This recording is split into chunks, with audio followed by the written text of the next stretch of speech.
Sebelum tu, tadi Fir'aun kata ala tastami'un. Ini ada nada dia, nada emosi, nada marah. Pasal apa Fir'aun nak marah?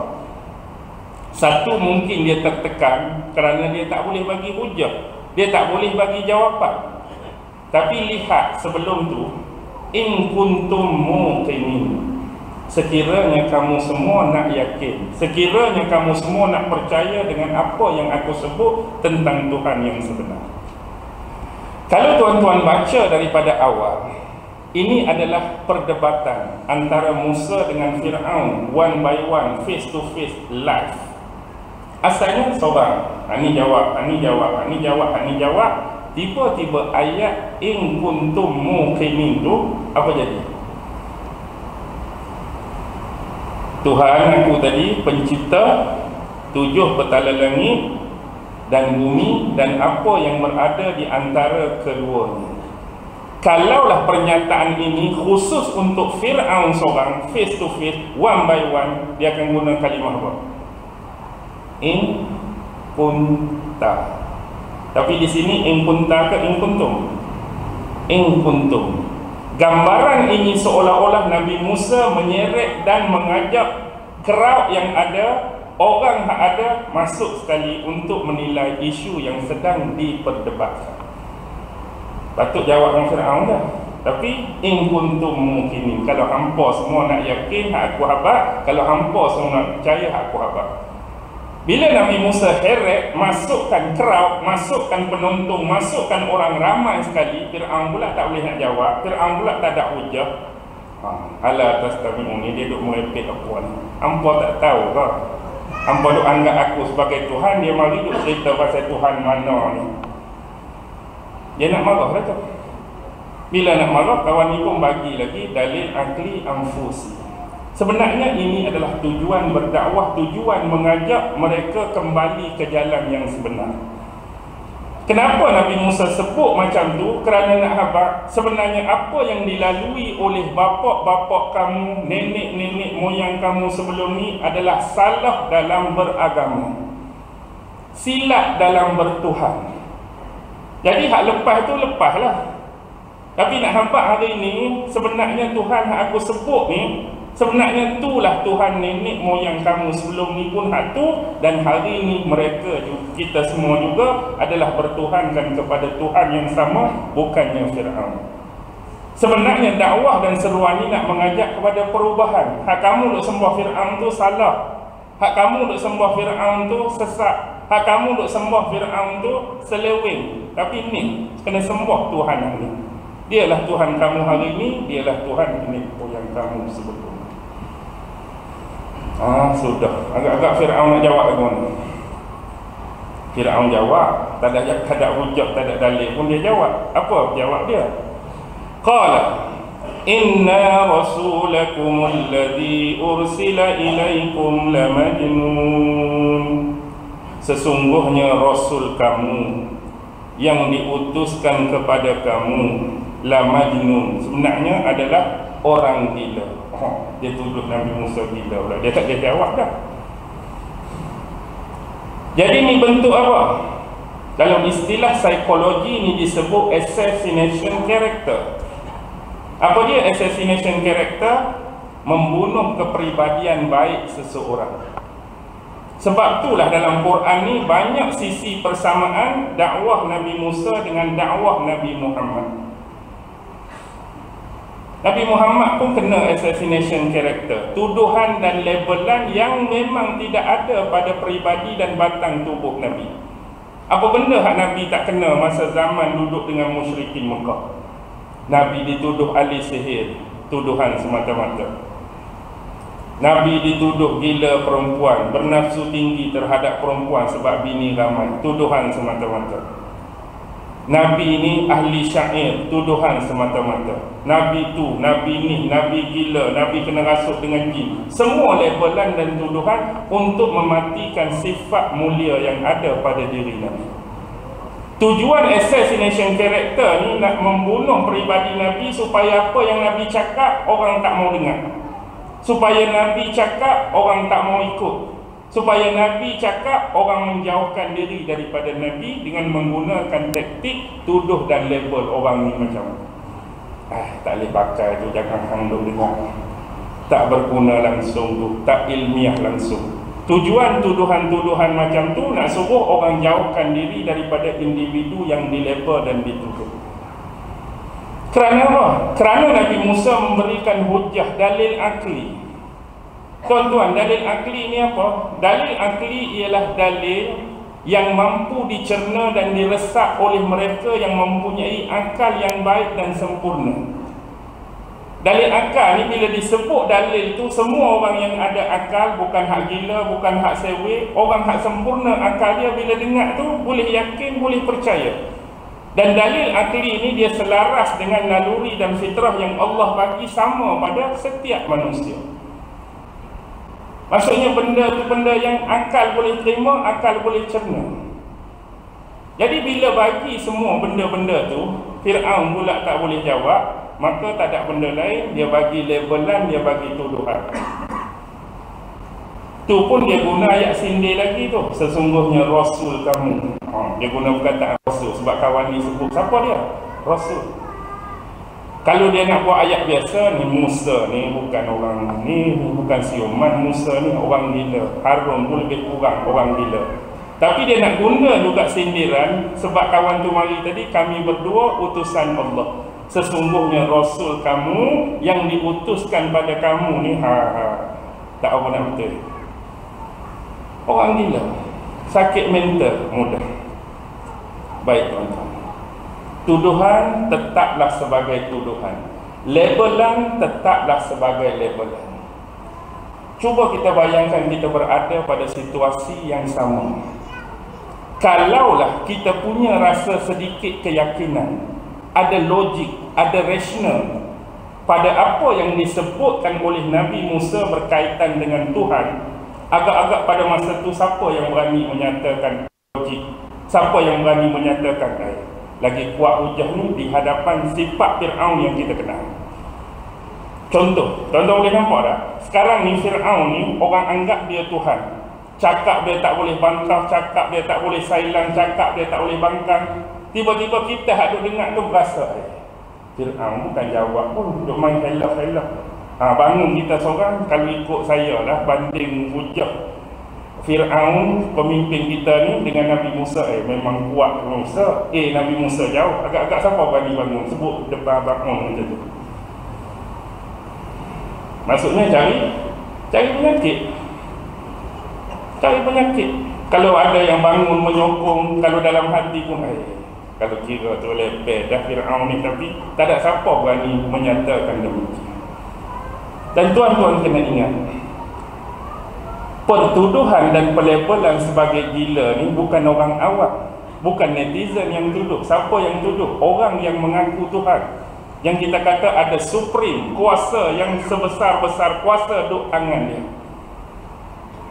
Siapa yang boleh bangkang, siapa yang boleh sailang bila kawan ni kata orang ni gila? Bagi aku dia tak gila. Siapa berani? Depan Fir'aun masa tu. Kalaulah Fir'aun kata gila, bagi aku dia tak gila, tapi kamu sebenarnya yang tak apa nak betul tu, siapa berani? Baik, ini boleh dijadikan hujah. Ini boleh dijadikan hujah kalau kita keluar sedikit daripada era yang sebenar. Kalau masuk era kita, benda yang sama boleh berlaku. Media massa boleh digunakan pada masa itu sebab yang memberi pertuduhan adalah pemimpin tertinggi. Tuhan bagi mereka, sembahan bagi mereka. Dengan kata lain, malam ni akan keluar TV1, TV2, TV3, dua orang yang bertemu dengan pemimpin kita sebenarnya adalah orang dia. Sekian TV3 pada malam ini. Jadi kita tengok kata apa? Siapa cakap tu? Pemimpin kita mesti betul, raja kita mesti betul, penguasa kita mesti betul. Tuan-tuan nampak tak benda ni? Baik, bila itulah tuduhan yang diberi, kata apa pula? Mana tadi? Qala, sambung lagi, Rabbul masyriqi wal maghribi wa ma bainahuma in kuntum ta'qilun. Nabi Musa tambah lagi, Tuhan aku, Tuhan yang menjadikan timur, Tuhan yang menjadikan barat, dan apa-apa yang berada di antara keduanya. Baik. Bila Nabi Musa sebut hujah ni, dia sudah mencakupi vertikal dan horizontal sekaligus. Faham? Vertikal dengan horizontal. Faham tak? Kalau tuan-tuan nak ada printer, kita nak print kertas, nak print apa-apa. Bila nak print kertas tu, dia akan tanya kita, nak bentuk potret ke bentuk landscape, betul? Kalau potret menegak, landscape melintang. Itulah istilah lain bagi menegak melintang. Vertikal menegak, horizontal melintang. Sama macam prinsip Isra' Mi'raj. Isra' Mi'raj daripada Masjidil Haram ke Masjidil Aqsa adalah horizontal, melintang. Masjidil Aqsa, Sidratul Muntaha adalah vertikal, menegak. Tadi dah bagi hak menegak. Tuhan aku pencipta 7 petala langit dan bumi. Sekarang bagi hak melintang pula. Timur pun dia buat, barat pun dia buat. Sebab timur, apa kaitan dengan timur? Timur adalah tempat terbitnya bintang-bintang, tempat terbitnya matahari sekaligus. Dan barat adalah tempat terbenamnya bintang-bintang dan sekaligus tempat terbenamnya matahari. Nak cakapnya seluas timur barat, tak ada tepian, tak ada had, tak ada limitation. Dan apa yang berada di antara keduanya. Dan kita kena faham menerusi perkataan ni, hanya masyarakat, hanya penduduk Mesir yang menganggap Fir'aun sebagai Tuhan dalam limitation sempadan geografi. Kita kata kalau ada negara jiran Mesir pada masa tu, belah ni, jiran Mesir, adakah mereka juga menganggap Fir'aun hadut Mesir ni sebagai Tuhan mereka? Tak. Kalau sempadan belah ni, adakah mereka menganggap Fir'aun yang dianggap Tuhan oleh masyarakat Mesir Tuhan juga bagi mereka? Tak. Orang lain tak anggap Tuhan, tapi Fir'aun penganggapan dia sebagai Tuhan dalam lingkungan yang sempit. Setakat negeri Mesir dia anggap dia Tuhan, tapi Tuhan aku ni tak ada sempadan, tak ada limitation. Sejauh timur, sejauh barat, dialah Tuhan, pemilik kedua-dua sisi dan sudut ini. Hak mana-mana pun, termasuk hak Fir'aun mengaku dia ni Tuhan dalam wilayah ni pun, hak Tuhan aku juga. In kuntum ta'qilun, kalaulah kamu mempunyai akal fikiran, kalau kamu ada otak, bahasa kampung. Ayat ni ayat makan dalam, ayat ni ayat cengkam. Ayat ni tak perlu laung, ayat ni tak perlu guna tone yang tinggi, ayat ni tak perlu nak naikkan volume daripada 1 sampai 15.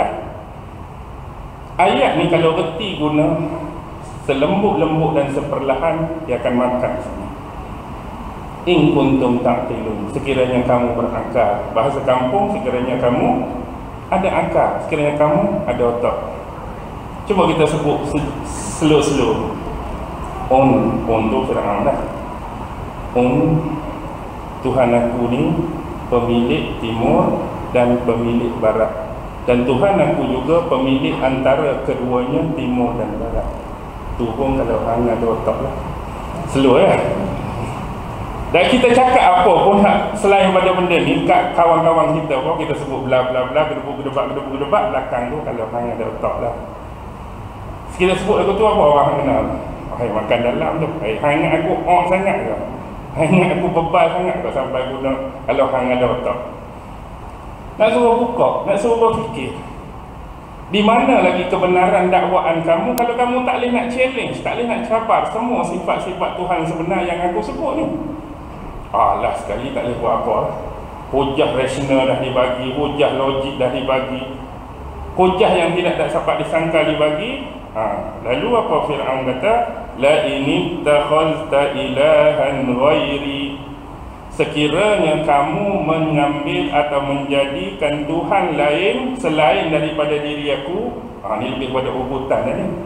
Kalau hang ambil juga Tuhan lain, jadikan Tuhan lain, jadikan zat lain, jadikan entiti lain, anggap dia sebagai Tuhan selain daripada aku, la aj'alannaka minal masjudin, maka aku akan menjadikan kamu sebagai salah seorang yang akan dipenjarakan. Ubud terus masuk dalam. Hujah tak ada, dalil tak ada, tapi bila nak kalah, lebih-lebih anggap ada Tuhan lain, ada zat lain yang lebih berkuasa, yang lebih power pada aku masuk sumbat dalam. Ini lebih kepada urutan. Berlaku ke tak tuan-tuan hari ini? Sebab tu saya kata ini adalah sistem politik Fir'aun, sistem politik bacul. Fir'aun dah lama tinggalkan kita, tapi kenapa Allah rakam dan muatkan perdebatan, muatkan kisah silam, kisah kuno ni yang dianggap pada pandangan kita? Kerana apa? Kerana sifat dan sisi kefir'aunan itu akan wujud dan sentiasa ada pada sepanjang zaman. Fir'aun hak sebenar tak ada dah, tapi sifat kefir'aunan ni akan tetap ada sepanjang zaman. Dan begitulah juga dengan jenis pendakwah-pendakwah. Sisi dan sifat kenabian Musa dan kenabian Harun ni tetap juga akan ada sepanjang zaman. Jadi inilah kepentingannya, kenapa keperluan kisah ini Allah rakamkan dalam Quran. Nak hampak kepada kita sifat ni tak akan berakhir. Yang membezakan dia ialah nama, yang membezakan dia ialah batang tubuh, yang membezakan dia ialah zaman pemerintahan mereka. Sifat sama. Ini dia ancam dengan apa? Ancam dengan penjara. Begitu jugalah bila lah ahli-ahli sihir dia kalah dalam perlawanan nanti, ahli sihir dia beriman ke tak? Nak beriman, tengok dia cakap apa. Kamu nak beriman sebelum aku memberikan keizinan pada kamu. Jadi orang nak beriman, orang nak percaya pada Tuhan, kena minta izin dengan dia dulu baru boleh beriman. Lepas tu kawan tu tak dengar kata, terus masuk Internal Security Act, tahanan tanpa bicara, ISA tu. Jangan main-main. Kalau nak lagi menarik, lepas pada ni ayat lagi menarik kan? Tapi sebab kita dah pukul 9 ni. Sebab dia dah ugut dengan apa? Dengan penjara. Maksudnya untuk terus berhadapan dengan Fir'aun tak boleh guna lidah dah, tak boleh guna bicara dah, tak boleh guna kata-kata dah. Dengan kata lain, cakap lebih, cakap banyak, aku sumbat masuk dalam. Nanti ayat seterusnya, dia kalau ramai malam-malam kita tengok, dia adalah dia tunjuk sikit hak siri minggu depan tu, tapi tak panjang lah, seminit, 2 minit. Hak menarik minggu depan. Nanti bila dah tak boleh guna hujah bicara, hujah dialog, Allah perintahkan pada Nabi Musa, sebab kamu tadi isytihar apa? Rasul. Maka aku bekalkan kepada setiap rasul tu mukjizat. Nabi Musa tanya, adakah kamu akan penjarakan juga aku kalau aku tunjukkan bukti nyata yang lain? Dah buk bicara tak boleh dah, kamu nak sumbat dalam dah. Aku nak tunjuk sebab aku rasul, aku ada mukjizat. Kalau kira tu Fir'aun akan tetap kalah, tapi sebab dia tengok tak ada apa benda-benda besar yang ada pada Nabi Musa pada waktu tu. Komang-komang pun kita boleh bayangkan Nabi Musa cuma pakai jubah, pegang tongkat dia saja. Dia nak tunjuk mukjizat apa ni, tak ada apa ni. Bila tak ada apa, kalau kamu nak tunjuk sangat, tunjuklah sekiranya kamu tergolong di dalam golongan orang yang benar.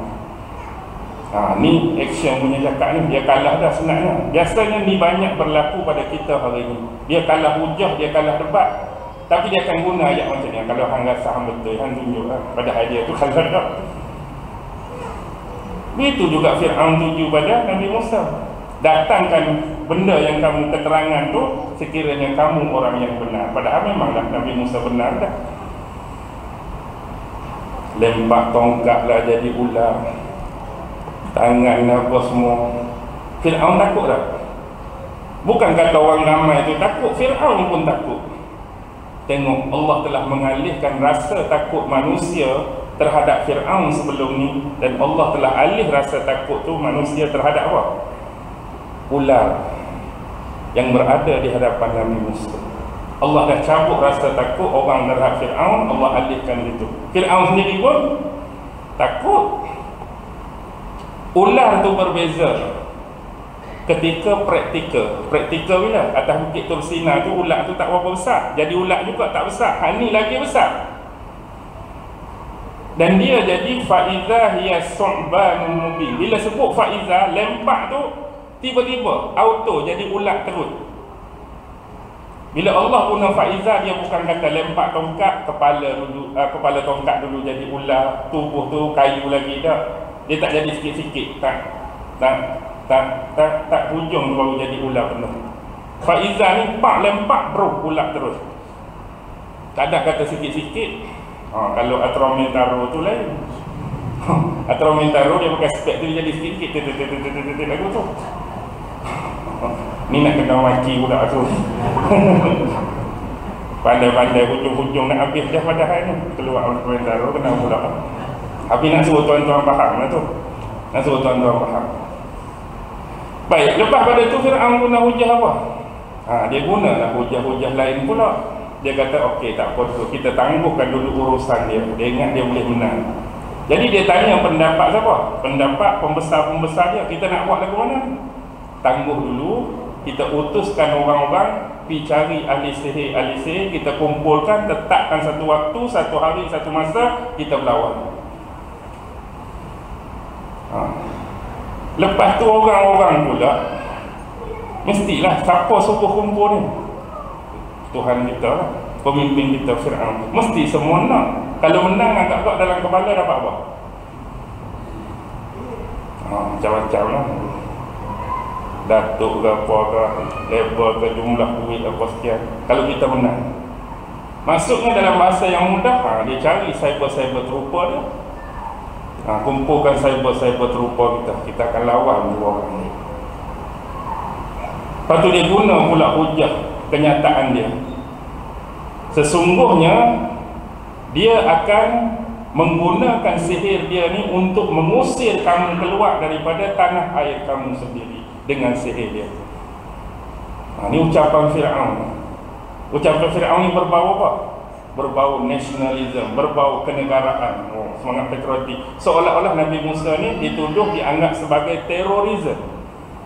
Rupa-rupanya dia lama tak ada, dia lama lari tu dia pergi belajar sihir. Dia jadi ahli sihir yang terkenal. Dan dia akan guna sihir dia untuk mengusir kamu semua keluar daripada bumi Mesir, bumi kamu sendiri. Sebab itulah dia minta pada aku di awal tadi, Bani Israel suruh lepas pada dia. Rupanya dia nak bina kekuatan, dia nak bina rangkaian dia nak guna sihir dia, halau kamu keluar. Kalaulah dia berjaya menjatuhkan kerajaan ni akan jatuh. Tanah air kamu akan jatuh. Dia akan naik jadi pemerintah. Bila dia naik jadi pemerintah, aku pun akan jatuh. Kamu semua menteri-menteri sebelum ni siapa duk bayar gaji? Aku duk bayar gaji, naik dia sudah habis kamu semua. KWSP tak dapat, aku tak dapat. Naik dia, tengok dia hujah umpan yang dia guna. Padahal tak ada kena-mengena pun sihir dengan Nabi Musa. Tapi dia cakap, dia akan menggunakan sihir dia untuk mengusir kamu. Dia guna kenegaraan, nasionalisme dia. Kalau jatuhlah kerajaan Mesir, jatuhlah orang Mesir, orang lain akan ambil kerajaan ni, orang lain yang ambil tanah air kita. Kamu semua nak kerja dengan siapa, kamu akan gaji dengan siapa, dekat kita akan jadi kuli pula. Jadi orang akan takut lah. Guna hujah macam tu. Jadi dia sebenarnya nak tarik sokongan tu pada dia, nak suruh orang sokong dia. Sebab tu saya kata akan datang tu lagi menarik. Sebab tu jemputlah sekali lagi. Baru dia ada sambungan dia tu. Panjang lagi ni. Sebab tu saya kata sampai 68. Jadi saya berhenti di sini lah. First time tak apalah. Mudah-mudahan tuan dapat dah gambaran dia. Kenapa kisah ini dirakamkan oleh Allah? Dialog ni dirakamkan oleh Allah. Jadi nak jadikan sebagai faedah, iktibar, pengajaran. Kerana Quran ni dia salih li kulli zaman wa makan. Dia terpakai, dia berguna pada setiap masa dan tempat. Dan ilmu dalam Al-Quran ni merangkumi ilmu umat-umat terdahulu, ilmu masa kita dan ilmu masa akan datang. Cuma pandai-pandailah kita menisbahkan dan integrate ilmu tersebut di dalam waktu dan zaman kita. Bukan kekal jumud, bukan kekal dia beku pada penceritaan pada era mereka, tapi nak bawa ibrah dan pengajaran yang baik pada zaman kita. Jadi saya berhenti di sini. Mudah-mudahan ada sedikit faedah manfaat bersama, terutama kepada diri saya yang bercakap dan berbicara. Seterusnya mudah-mudahan juga ada faedah untuk tuan-tuan dan puan-puan sekalian yang hadir pada malam ini. Yang baik tetaplah datang dari